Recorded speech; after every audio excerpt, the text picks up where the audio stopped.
You're listening to Relatable with Stephanie Michele, only on LA Talk Radio. Hello, everyone, and welcome back to another edition of Relatable. I am your host, Stephanie Michele.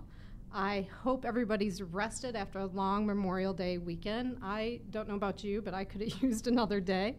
And especially it's kind of gloomy in LA today, so it seems like a sleeping day. I could have used an extra day for sure. So today, we are going to be talking about something that's really present in my life at all times, and I like this concept. I really embrace this concept. The concept is, of course, transition, and I embrace it so much that I often refer to myself as a WIP, which stands for work in progress. It's a little easier for me to accept things and accept my imperfections as just by saying, look, I'm working on this. I'm transitioning here. These are things that I'm not quite done with yet. And honestly, I don't think that there will ever be a point in my life where I'm done with anything completely. I'm always learning. And, what's great about the concept of transition is when you accept that state of growth, you're accepting that there's so many things to be discovered. I mean, so many things. And of course, with those so many things comes opportunity for assistance, knowing that you can get some help, whether it's a person to help you with the transition or reading a book or taking a class. There's so much out there. Now, I know if you're like me, asking for help can be hard, but I know it can be challenging to accept, and I know it can be challenging to accept a transitional journey, especially when you're looking at your social media feed and comparing yourself to somebody else's highlight reel. It's very, very difficult. But I know for a fact that there's joy and there's freedom in transition. And I'm going to be talking about how the show in particular is going to transition at the end of the show. But until then, I really want to focus on my guest, because my guest here knows about transition, has experience with transition, and is an expert in probably one of the most challenging types of transition, which is the transition between military and then back to civilian life.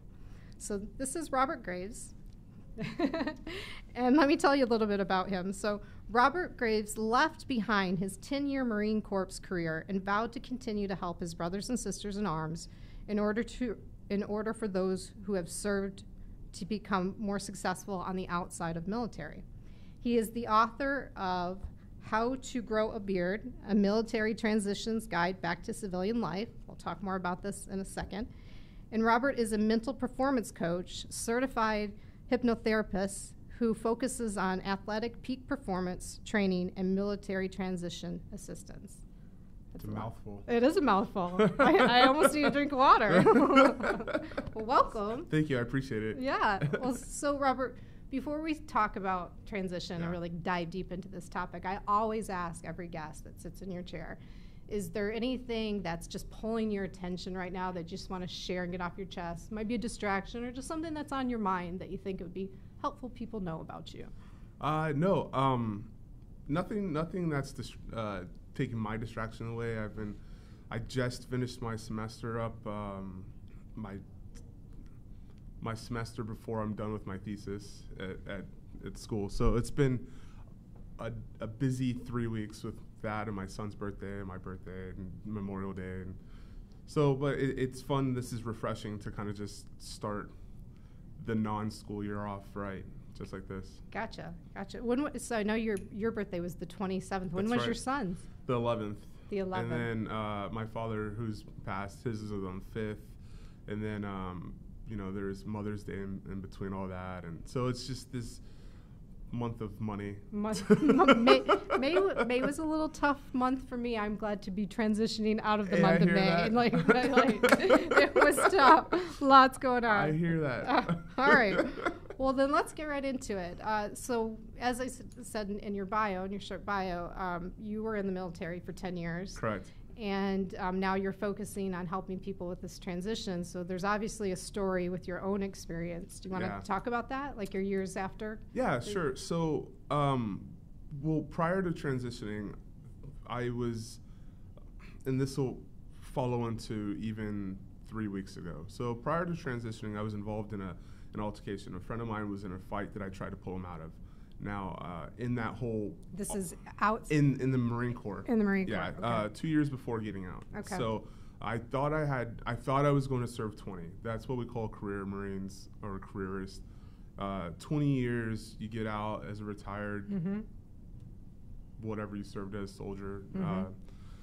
In my case, Marines. So 20-year Marine, you get out, and then you kind of start your life over. So at 8 years, I was involved in a fight, trying to help a friend out. And long story short, I was offered what we call NJP. And NJP is non-judicial punishment, and that out here in the civilian world is a misdemeanor.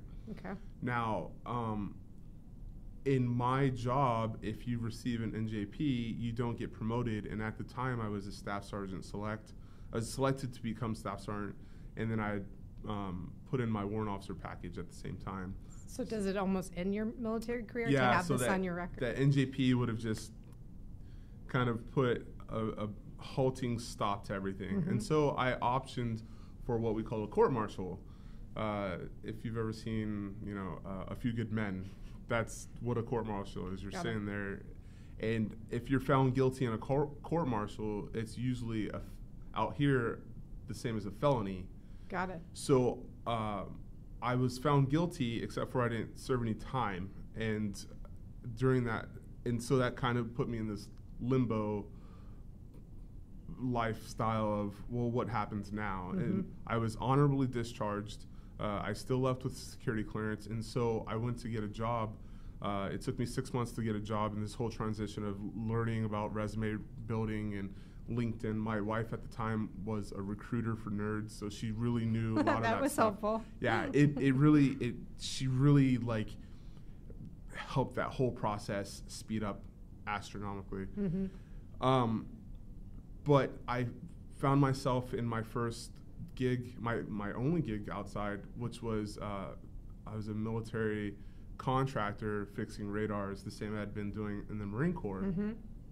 And through that whole process of the 6 years in that, I worked with a lot of vets who had not used their education benefits, or who had not known about the health benefits or the VA home loan, and me kind of being this sponge of information that I need to know everything at all times in order to help other people. I figured I was going to write this book because people were asking me anyway. But I got burnt out from that job. I got burnt out. I mean, I was on the road for 6 to 8 months. I was, underpaid and undervalued, and I saw that from my peers in other jobs, doing the same thing. And I decided to go back to school, and I went back to school for school counseling to be a high school guidance counselor, which is something I wanted to do when I was like this big. And anyway, long story short with that, I applied for LASD, which somebody was giving me a job as 3 months into this school program. Somebody was giving me a job, and LAUSD said we can't because of something that happened in the Marine Corps, and so it turned my life around. So it came back. Yeah, it came back. Yeah, that was the first time, and it just recently, a couple weeks ago, just came back on an internship, and so the mindset is that like I had to pick myself up. There had already those transition lessons that I had to learn about staying humble and working with civilians all over again, and integrating myself with my family all over again. There were already lessons that I had already like accumulated, but when that happened and I hit my spiral, that was my down point. That's kind of when I refound myself. That's when the book came out to give people that courage and that knowledge. And information. And thank you for sharing all that. And what I'm hearing, you're just sharing the difficulties of navigating, this new space, the career world, resources, what are resources available to military professionals. You're not even talking about, being exposed to war or what living with a lot of discipline was Correct. like. So there's all of that too, right? Yeah. And do you, is there, with your peers and with your own experience, is there this general, like, we shouldn't talk about this, like, just try to handle it yourself, or like, how do you get help? Yeah. Well, so with my military peers,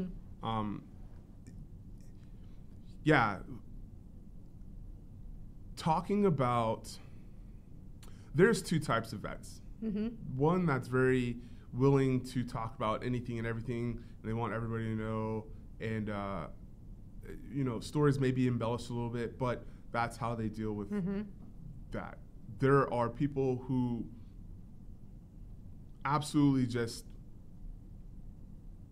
well, there's more than two types, but the extreme is that people will absolutely not talk about anything at all. Yeah. And it takes a lot to break through that barrier of trust.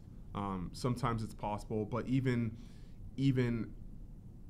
when you think that you have a bond or a hold on somebody, you may not get that full just person. And so I always say, you got to let people know that you care for them to care, know? And so the more you allow these vets to know that, hey, I'm here, no strings attached, I'm not trying to get you to join anything. I don't need you to come be my drinking buddy, but like, I'm here for you. That's the best way to get to somebody. And then you can get them into help, the VA, because there's a stigma, right, with the VA system that they don't care and they're too slow and XYZ. But the fact is that the processes work if you give it time to work. So it's all about time, right? And we're in this world that's like, I need this now. Yeah. So that's the problem with getting help for vets. But there's a ton of help. Yeah. There is a ton of help out there. It's just, and I'm sure there's a stigma around you needing to be fixed or something. Like, you don't need people. There needs to be a better bridge to go, okay, you've had this experience and now you're going to have a new experience and they're different. And there's no right or wrong here, but it's going to be difficult to now transition into this new experience. Yeah. And the mindset of needing to be fixed needs to go away, because like, nobody in this world is broken. Like, and so I like to say that we're just in a transition. Man, I mean, it's a better word than saying broken. Yeah. Like, I'm just transitioning. I've actually taken transition to integration. Like, I'm transitioning from the military, but when we talk about our student veterans, it's not a transition in a school, it's an integration. We're trying to get you integrated with the rest of the school population, right? Because transition means, like, this is a life transition from here to here. And yes, school can be a transition, but if you separate yourself in the mindset and saying, I'm always transitioning instead of I'm integrating, that you're already separating yourself. Does that make any sense? A little bit, yeah. Like, an integration means you're fully in. I'm combining myself in every piece and aspect of this process, right? I'm integrating into this process.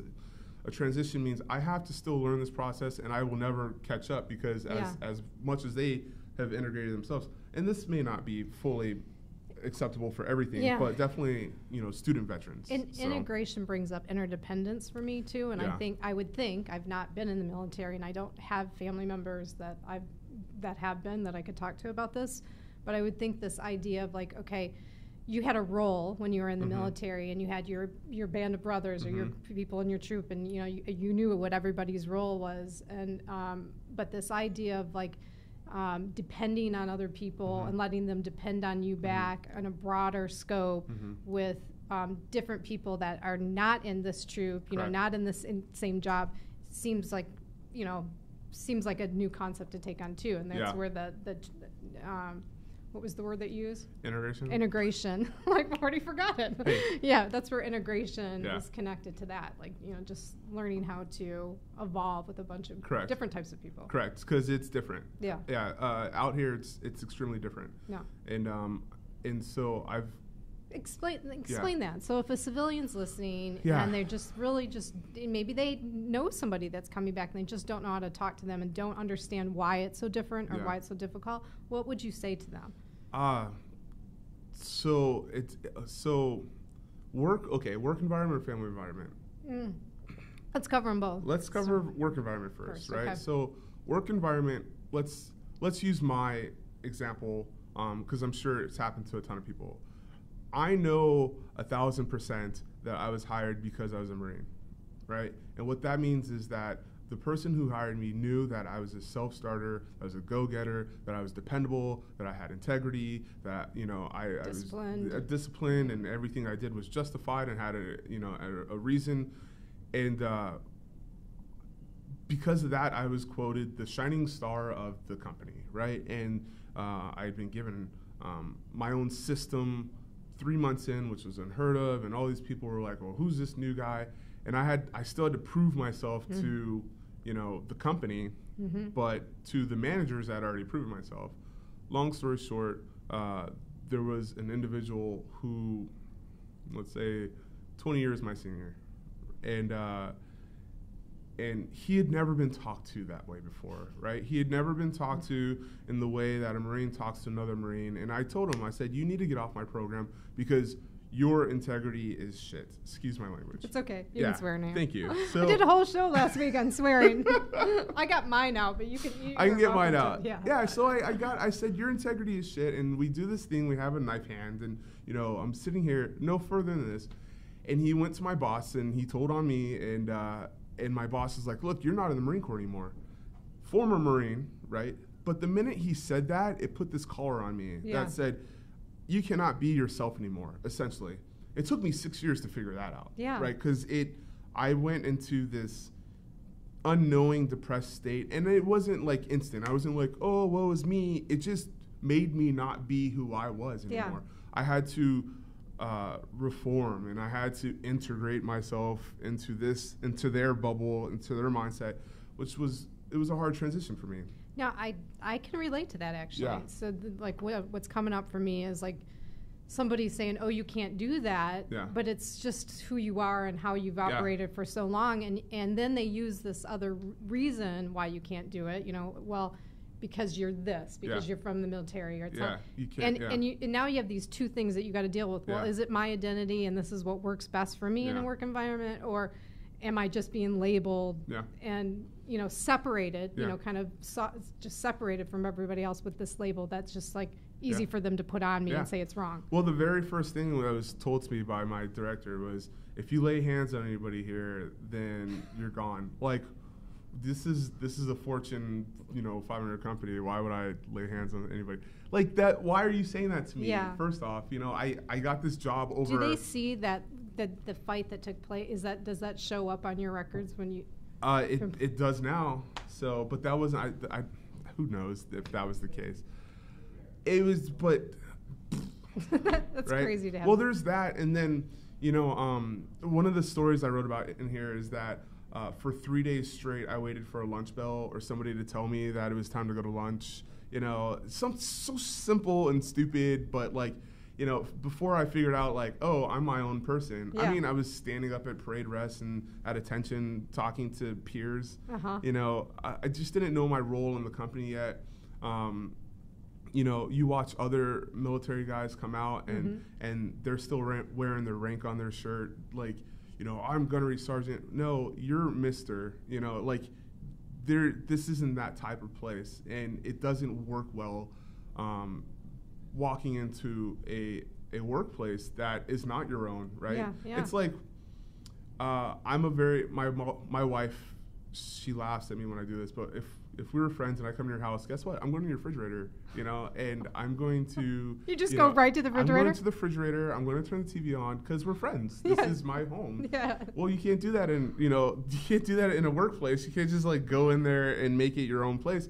And some people like that, and other people don't like that. Yeah. You know, a lot of people don't like change. And coming out of the military, you're this progressive, get it done type of person. You know, yeah, we have our standards, but hey, if that's broken right now, you know, if you can't duck it, fuck it. That's, you know, that's a saying. Yeah. So like, but the mindset is get it done. Get it done. Do it. Get it done for right now. Do it right when we have the time. In the civilian world, you know, there's email trails and like you need permission for everything. And sometimes like that goes against what we know when the mindset is get it done. Yeah. And I'm also hearing this, like, I need all rules or no rules at all? Like, it's like where there's not, you know, there's confusion where that middle ground is, or just, you know, relearning like where the rules are, where they're in place. And people think that what we have is ego when it's really confidence. Sometimes, and you have one group of people who are, you know, thank you for your service, and you know they think you're heroes in that workspace, and then there's one group that's like, oh, like he thinks he's badass, and you know, like he's come to take my job, and then kind of what we were speaking about earlier, like they don't want to share knowledge, you know, and so it's just this fight. You're used to not having the time to think to make a decision. I mean, Correct. in war, I would think you don't get to go, oh, well, let's come up with the best solution. You just like have to react. You're trained to react and do something very quickly and not get approval. Correct. Right? Correct. Well, yes and no, right? We still have to get approval, but the approval is usually like, okay, it's down, get it up. Yeah. Like, get it up right now. So I got it. Yeah. Okay, so that's work life. You want to talk about family life? Yeah, family life, you know, so I spent 10 years in, and I had to deal a lot with... Were you married before you went to? So this is my second marriage. Okay. So I was married while I was in, and so while transitioning out, I was also going through a divorce as well. Oh, boy. So, you know, double transition. You know, it was one of those, right when I got out of the military life stopped. So it was a blessing in disguise. We'll say that.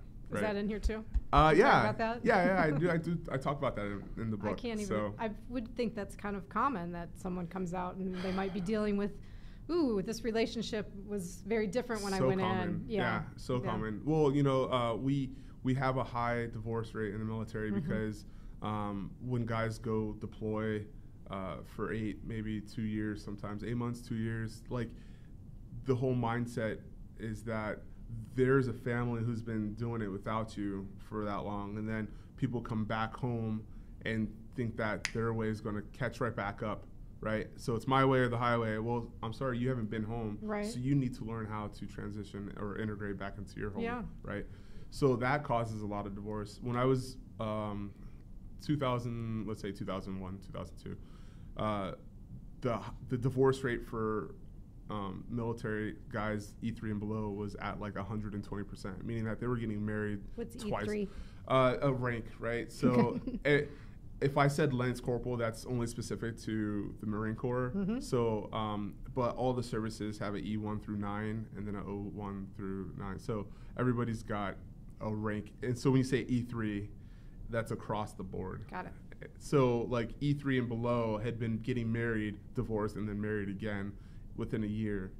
So divorce rate's really high in the military. But when you get out, people expect you to be that same guy you went in as. And, you know, you spend 4 years in, you spend 10 years in, you're not that guy anymore. My friends often told me, you know, we miss the old Bobby. You used to be funny. When I got out, it was all about, you know, getting my shit together and getting a job and making sure that, you know, I was set.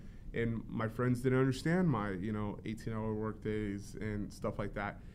And it didn't translate over until, you know, they started having families of their own or going back to college on their own. And so that was rough.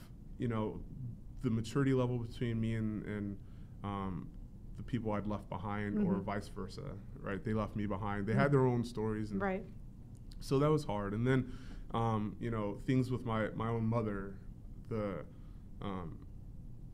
she thinks that the military is my family, which it is. So there's not an understanding from some civilians that, yes, we're family, but this is also family. These are people who've, you know, picked me up at my lowest points and made sure that I was alive, you know, on a daily basis. And we know the ins and outs of each other's lives, you know. I'm kind of, now that you're saying this, I'm dying to ask about the buddy that you broke up the fight with. Are you in contact with him? No, well, or know via his story? Facebook, via Facebook, yeah, I know some story. Like, via Facebook, I know of him. We'll talk once in a blue moon on somebody else's post, but no, that went sour pretty much right after that. So, and I don't want to say any fault of his own. You know, I'm sure that had I had the resources he had, I would have probably tried to do the same thing. Yeah. But the saying, you know better. If you knew better, you do better. Kind of. I wouldn't be here. Yeah. It's, you know better, you do. No, I don't know. All right, we'll move on. I feel the energy around this, and I feel, it's caring. I mean, it's like things don't go the way that you want it to be, but it's still caring that you're like, but I'm not going to press on this. No, like, I would love to talk about it, but it's just brings up it's such a integrated story. Yeah. But and connected to, it's okay. Now I'm glad I'm over here that I can touch it's okay. but this is, he's connected to your story. Like, you're doing this work out. That was the turn. That is a pivotal point in your story. That's like, you know what? I know people are going to need help, no matter what's happened and transpired between the two of you. He is a threat in your story, and likewise for you to him. So let's talk about that. So let's talk about the work. So, and just transition. What do you think is like the first step for someone to kind of say, okay, I'm going to be going through a considerable amount of change, and I need to be able to embrace it, to do better, to have goals, whatever it is. What's that first step look like? Yeah. Realistically, the first step is to acknowledge that transition is going to happen. After that fight, I knew immediately after that fight that the military isn't forever. As long as some people only want to go in 4 years. I didn't know what I wanted to do until maybe 2-3 years in, and I was like, I want to do this forever. Everything ends at some point, and that goes across the board. To if you worked at Bank of America, like one day you're not going to work at Bank of America, so you have to understand that from the very beginning. Would you say it's almost like detachment? You've got to detach from the title that you had in the military, your position, or your that role, and start to just go, okay, this is me outside of any titles. You will. So in sports psychology, because I study sports psychology now, right? And so one of the ways that we help deal with injured athletes is to get them to see that there is something outside the sport. So similar to what you're talking about right now. Like, who are you outside the military? The problem is in the military, right, you're surrounded by the military at all times. In your sport, you go to practice and then you come home and you're not in the or you're not in the sport. Sometimes you're still stretching, you're eating right, you're trying to get your sleep, you're doing the small stuff, the little bitty particles that help you get to that portion. In the military, you go home, you got to make sure your camis are ironed, your boots are polished back in the day, right? Yeah. You're still getting phone calls from your troops saying, hey, I'm in trouble, or like if you're out of country, you're living on base and you only see AFN. So it's different. It's more ingrained, right? So to answer your question, yes, you have to learn to pull yourself out of that, but you can still pull yourself out of that while maintaining that I don't want to say personality, but that person you are, that identity, right? Yeah. So it's very important to piece apart who you are outside of whatever that is. The military, if you are a churchgoer, if you're a gym rat, if you're a scuba diver, if you're, if you volunteered with the Boys and Girls Club, if you're a father, if you're, anything, start piecing that apart and saying, okay, this is what I do outside of what I do in the military. What am I good at hobby-wise? And then you can start building on that as a job-wise, because you can turn your hobbies into a job. You know, you don't have to get out. A lot of us get out and we move right into the same thing we'd been doing for however many years. Mine was radar. Well, I didn't have to. I could have easily gone into marketing. We have friends that have gone into acting and do very well, you know, and so it's the town for it. It's the town for it. City of Dreams or Broken Dreams is more like it. It's a little of both. City of Angels. Broken dreams, and then you have a new dream, and then you keep dreaming. You just keep dream of transitions. I think. Yeah. All right. Well, so you wrote a book.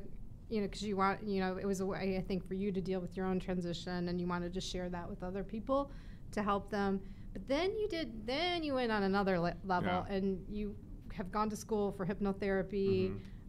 You're working with athletes. Like, tell me, first question when I ask, why hypnotherapy? Yeah. Like, you know, to all the kind of types of coaching and things that you can do. Why? I don't know. Yeah. No, like, well, that's a short interview. I don't know. I don't know. No. Next question. Next question. What do you got? No. So, I'm going to start telling jokes between the I've got a good joke. No, so the fight that, so LAUSD said, hey, too bad, so sad, right? And I went into this like spiral. I'm telling you, that was that moment where I'm like, what am I gonna do with my life? Yeah. There's no chance I'm gonna sit here and fix radars for the next. It was great money, don't get me wrong, and you know it got me to where I am today and allowed me to have the life that I have today.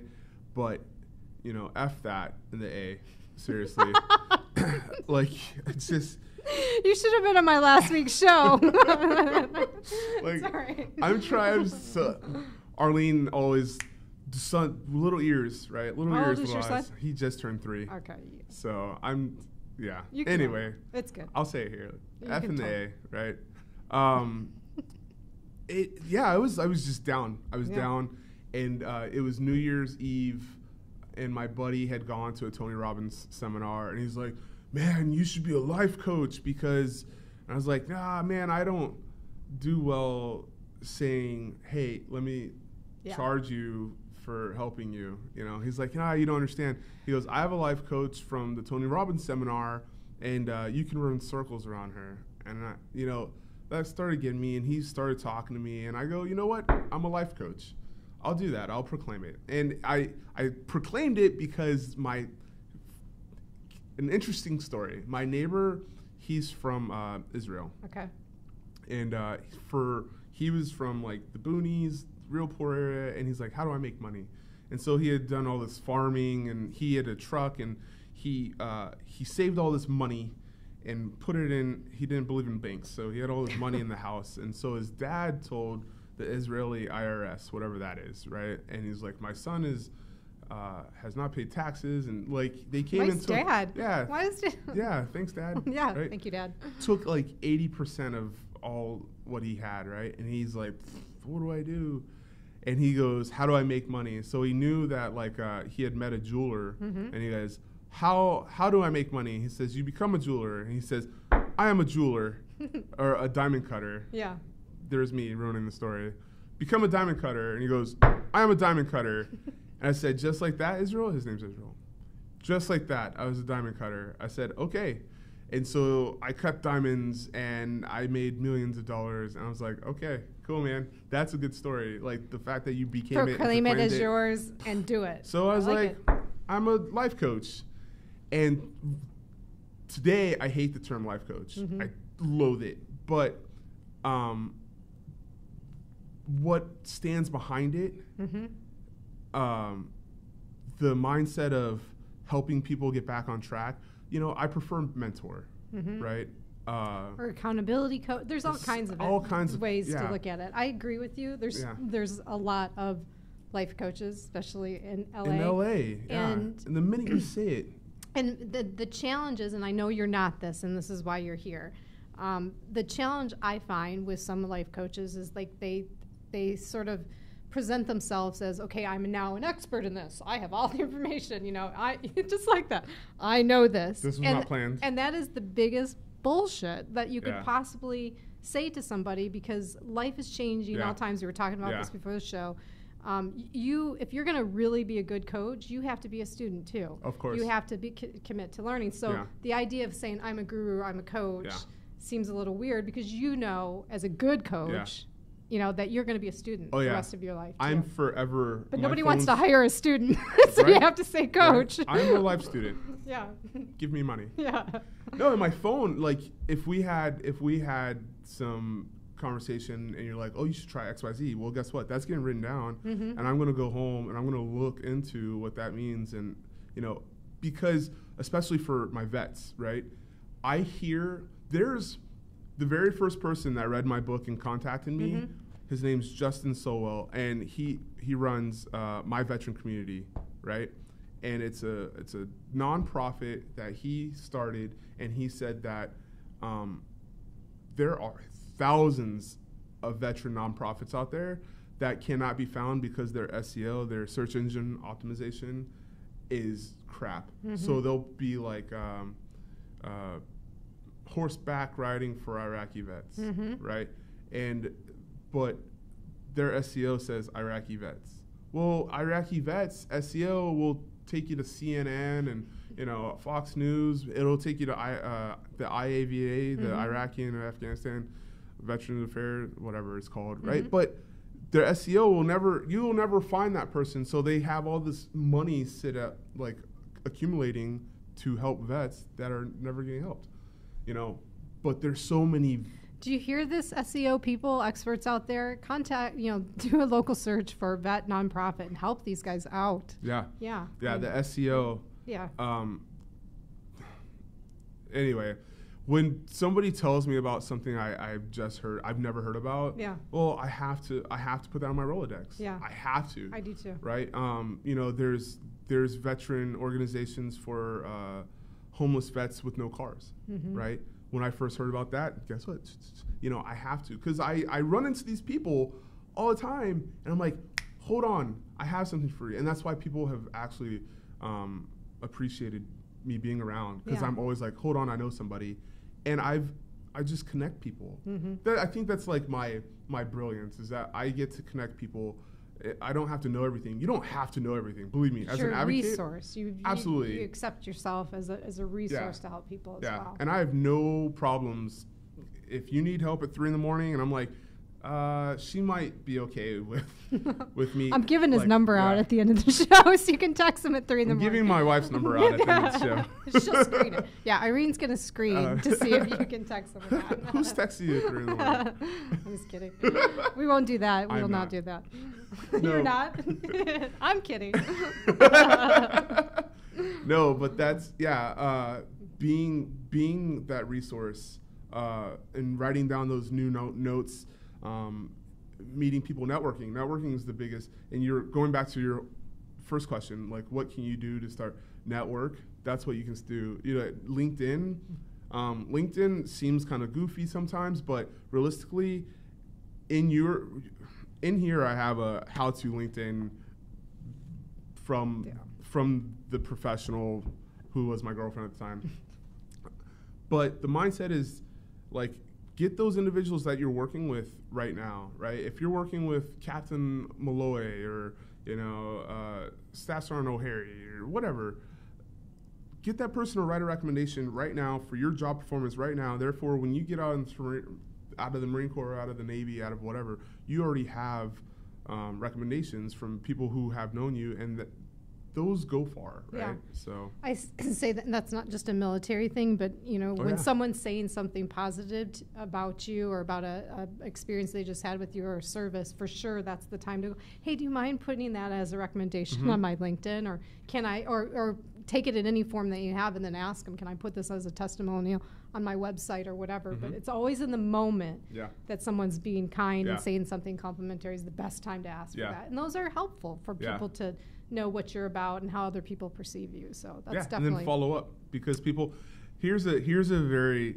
important piece for military members specifically. Veterans, when you get out, do not be afraid to follow up because people get busy. Yes. And it's not like, they're not like, oh, I met some veteran, fuck that guy, you know, let him sleep on the streets. No, people get busy, and just because like they don't give you a phone call right away, like go ahead and follow up with that person. Yeah. I've made that mistake many times where I followed up like 3 weeks later. Hey, are you still? I was waiting for you to call me. It's like, okay, well, I'm sorry, mixed communication. You know, let's go forward. The way that I talk about that is, if you want someone to be successful with you or for you, give them all the tools they need to do so. So you don't know what's going on in their day planner or their schedule, and so just help them have you stay on top of their mind. So scheduling, I love people that schedule, you know, Outlook schedule or schedule a thing. You're like, hey, we planned on talking at 1 p.m. and then they send me the invite. I'm like, yes, that's already in. That's an extra step that I don't have to take. That's they're helping me be successful with them. That's how I look at it. So for sure. All right, we're getting close to transitioning into other parts of the show. I do want to circle back and ask you why hypnotherapy. Like, why is that something that like you thought would help your? So the fight, I fell into this dark place. I proclaimed that I was going to be this life coach, and my buddy, I put it on Facebook. I'm a life coach, and my mother's family friend from way back when, he says, Bobby, get at me. I got so much to tell you. Don't you know what a life coach is? You got to call me. And I was like, okay. And I called. It took me a while. I want to meet this guy with this voice. I'm going to go see him today if you want to. if you're really good for that. So I went over to his house, and he talked to me about hypnotherapy for like the next 4 to 6 hours, something like that. And he's like, you know, I mean, he's very just animated and talk worthy. And so he's like, you understand that this is what you're already doing, and you've been doing this for and like the military's already at a heightened stage of suggestibility. And I mean, he was just like, wow. And so here I am, like, what? I'm in overload mode. I'm like, what's going on? Yes, I'll check it out. I put it on my calendar. It's sat on my calendar. HMI. I said, check into HMI. That was my mental note. And HMI being the Hypnosis Motivation Institute. And so I'd say for about 3 or 4 weeks, it sat there checking HMI, my calendar reminder. And I'm sitting in my cube one day, and I'm like, fuck this, right? And I just checked in, and one of the things is like, take a tour. And so I put my information in there, and they're pretty aggressive in their sales tactics. Hey, do you want to take a tour of HMI? I was like, sure, you know, and that was. I took a tour like an hour later, and I signed up right there because I have my bachelor's in psychology, right? So a lot of what they were saying blends well with the science of psychology. And so it's a year-long progress. The first 6 months I was in there like I really don't believe in this still. It's kind of like foo-foo for me. And then something happened, and I was like, okay, I buy in. Like everything chipped. And so hypnotherapy became a tool. I didn't become a hypnotherapist, even though I'm certified, right? It just became an extra tool in my toolbox to help people. So some people go the hypnotherapy route. Me, I use it to just attack the subconscious and break those limitations down in already the process that we're already doing, right? So that and NLP.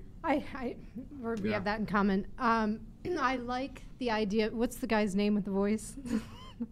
What's his name? The guy with the voice? Yeah, what's his name? Which voice? I told you about him. Oh, my guy, Jamal. Jamal, okay.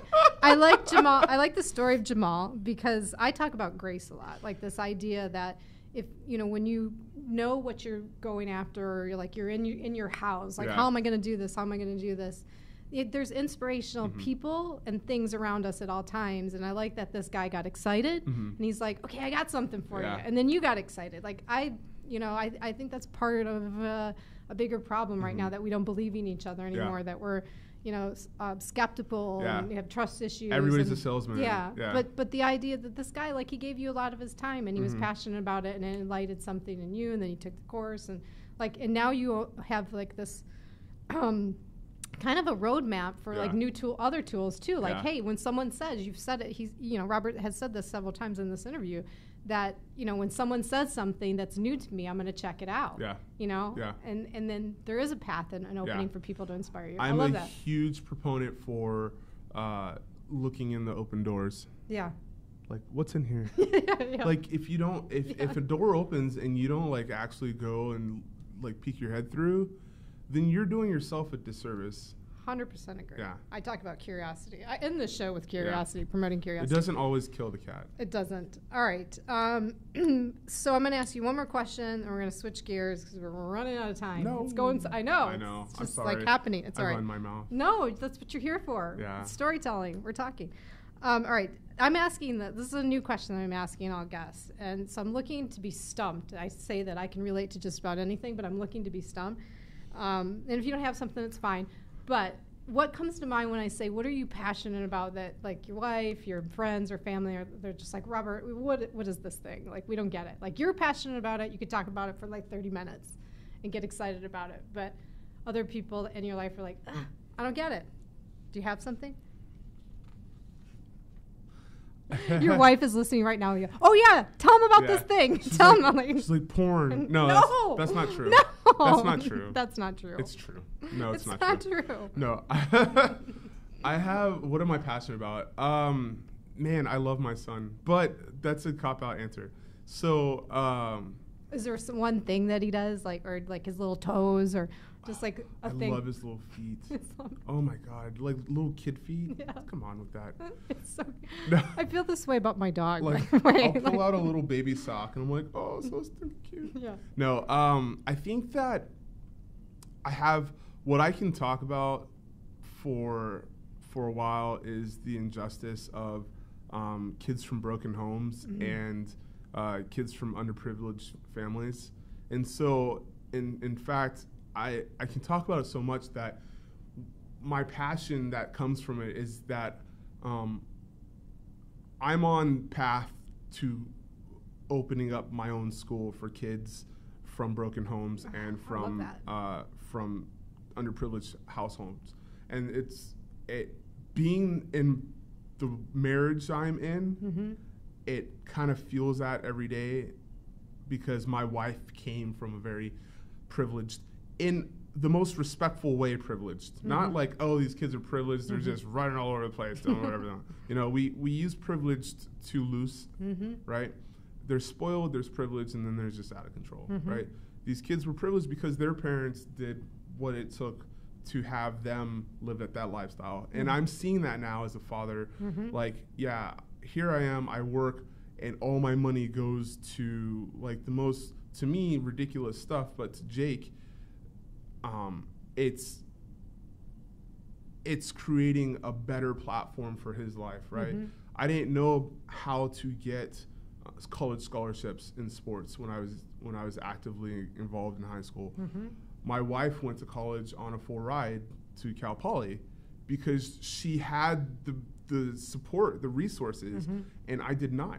The kids in the inner cities don't have those same resources. They don't have the same knowledge, and in order to break that cycle, we have to move in. The people with the knowledge and the resources and that mindset to say, hey, I'm okay being at this low level with you to get you to a high level with me, right? And it starts with, what are we doing if we're not raising people up? Really? I mean, you know, what are we doing? We sit here and we bitch about how bad the world is, but we won't stop in and say, hey, little man, what you're doing right now is wrong. It's disrespectful. You might want to approach it a different way, right? Kids need mentors. We need to get back onto this mindset of it takes a village, right? Last year, 2 years ago, I also wrote a blog. I have a blog. So I wrote about, I think it was 2 years ago, this lady got arrested. Her kid was walking to the park, 8-year-old kid walking to the park from the mom's employment place, McDonald's. And then the cops went and got her and said, your kid's out here by herself.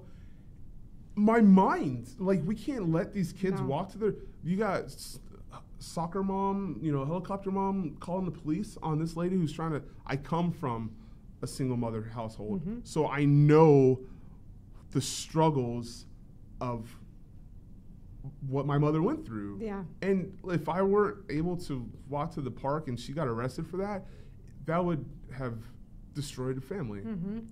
Anyway, I can talk about the injustice of the kids that are growing up and why they're never going to go anywhere unless we have mentors to get them to that place. After school programs, ways that they can learn differently too, because not every child learns the same Exactly, way. So, exactly. Being able to teach them how to just be curious, so they're questing after knowledge is something that that's exciting and fun and beneficial to them. Like, is so key. Well, our school systems are, I say it all the time. If I was paying for, because I'm on the GI Bill or the voc rehab program, if I were paying for my college education right now, I'd be very upset, just because we're not producing quality. We're producing quantity. And some colleges are out there, quality. I'm simply saying off of my experience. Own experience, yeah. And just like you're saying, in the schools, the school that I am creating, it is, the teachers are mentors instead of teachers. They're teaching curriculum, but when something happens in class, everything should be used as a learning moment, and that person is filling the void of the parentless house, right? The school is filling the void of the parentless house. So the school is the mindset of the village that it takes. I love it. It sounds like we can have you back for another topic on education. I like it.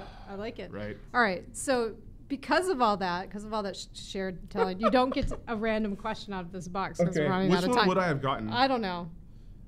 I won't answer it though. What's your guilty pleasure? Oh no. I'm afraid to ask you that after some of your responses. We'll just keep that quiet. Sushi. All right, that's a good one. Okay, so we're gonna move right on to. It's really The Bachelorette, but whatever. It's really The Bachelorette. Yeah. A grown man just admitted in LA. It's The Bachelorette. I said it. It is kind of hard not to watch. It's such a train wreck. Okay. It's such a train wreck. Since we're on the same page. We're on the same page. I try not to watch it. I have tons of guilty pleasures when it comes to TV and binge watching, and it's not good. So on that note, all right, we're going to switch to the last segment of the show, which I call Heartswell. Okay. And the intention here is, so I ask each guest to kind of share something to somebody that's maybe a dedication or a commitment or goal, or just telling them how important they are, something really deep felt, that comes from the heart.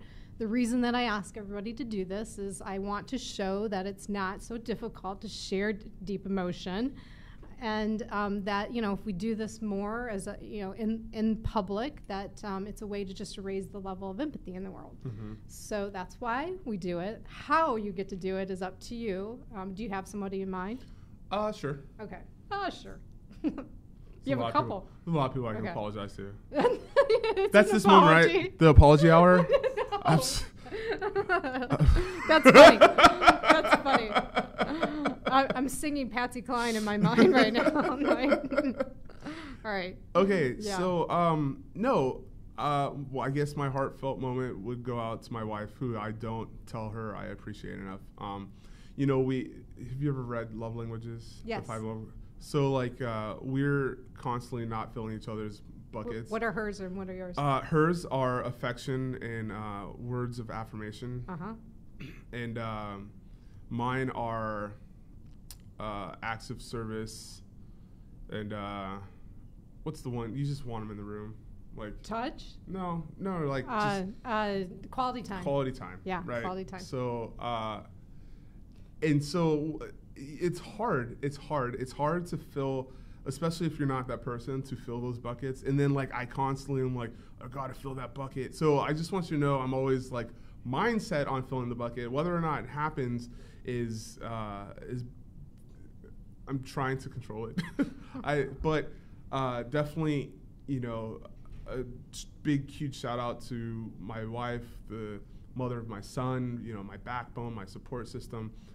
As much as you feel that I give you crap, it's really for the best intentions, because I believe in the things that you and you believe in. So, and it's just a little hard when when you stop believing him, because I believe in you. So. That was pretty cool. With that being said, man stuff, no, barbecue, no. big trucks. No. We're gonna stay there. I want to add to this. I never add to people's heart swells, but I'm gonna add to this one because what you just said, I felt it and I've experienced it because he has brought your name up. I mean, even in our emails, like, oh, she doesn't like this picture. You can't use this picture. I remember this. And I'm like, that's cool. Like. I do know that she's on your mind all the time and that you believe in what she tells you. And so I'm just backing that up. I'm giving you a little extra stuff in your account. I may right have now. used that picture for something else, and she was like, "I hate this picture." So. No, she's got your back, and you got hers, and that's cool. That's cool. Well, thank you for sharing that. Thanks for being here. Thanks for sharing all your stories. You can reach Robert at CoachGraves.com or on this website to find this book, howtogrowabeirdbook.com. Yeah. The Year of the Vet yearofthevet.com will also get you to this, and it's easier to remember. What is it? Yearofthevet.com. Yearofthevet.com. All right. Yeah. Oh, that. Yes. He's got it on. It's Year of the Vet. Vet. Just stay like that. So I had a couple things left to say. So as I mentioned earlier, well, first of all, next show, I'm going to have this lovely couple on. They're the Bernsteins. Dennis Bernstein is a mentor of mine, but what's amazing about them is they have a lot of children. I'm not going to tell you. I'm going to let you be in suspense, but it's way more than the Brady Bunch, like twice. So pro-parenting tips, you better tune in. Pro-parenting tips, and then just how to like live in a community at all times, because they talk about their home as like being this revolving door of just people all the time. It's always a party at their house. It's always, you got to listen to this show. It's been a question in my head sometimes. These are amazing people. Okay. So the Bernsteins are going to be here, and as I mentioned earlier, the show is transitioning. Relatable is transitioning. So there's two things that I'm working on, and one of them is just connected to my beliefs. So I'm going to state those again here, so it's publicly on record. I really believe that most of our unsatisfactory interactions with each other come from being out of practice with relating. Mm-hmm. And, why? Because, and then there's this, constant consumption of content and social media and binge watching and advertising that are just making us relationally unwell because we're putting our time towards that and not to this, having conversations. So not to mention using text as a default for all types of communication. That is just not good. There's so much assumptions that can happen there. So with those beliefs in mind, I want to do better at the show to help us be in practice of relating. Just like we exercise our bodies, we need to just practice different relating skills. So I'm committed to putting out a relational challenge every show, and you're going to hear the one for the show in just a second. And then I also want to be stumped as a relater. So this is a call out for new guests. Like I'm trying to show that, hey, you can relate to anything, but a lot of the topics and people that I've had on, I already relate to them a considerable amount. So I'm trying to now be stumped. So I want to hear your weird stuff. Like if you can talk about something for 30 minutes and it just lights you up because you're so excited about it, but it's weird, your family tells you that it's weird or it's different or whatever, we don't have to label it, but you think that you can stump me, I want to hear from you. So reach out to me at stephaniemichele.com and let's talk. I want to get you on the show and let's see, if you can stump the relater. And that brings me to today's challenge. So I'm going to call the challenge DAP, not to be confused with, what is that, DAP? Not DAP, not that. It's DAP. And what it is I want you to develop an accountability partner. So find some people. First of all, recognize what you're in transition over. Just make a list. Like, hey, I'm working on this. Maybe it's a diet. Maybe it's, a new skill. Just recognize what it is. And then I want you to tell 5 people about it, maybe more, and find somebody that's willing to do like what Jamal did for you and said, hey, you should look at this thing or read this book or, I got something for you. Find somebody that's going to tell you that. And then ask them to check on you as you're working on this thing. So I want you to find or develop an accountability partner, DAP. That's your social challenge. Tell me about it. Reach out to me. If you want more details on that, let me know. But let me know how it's going for you. That's the challenge. That really helps with quitting smoking. Yeah? Mm-hmm. You find an accountability partner? Mm-hmm. Yeah, I agree. So that is the end of the show. And like always, I want you to relate with more curiosity. I know it's beneficial to you and the people that you're relating with. So enjoy that. Be more curious. See you later.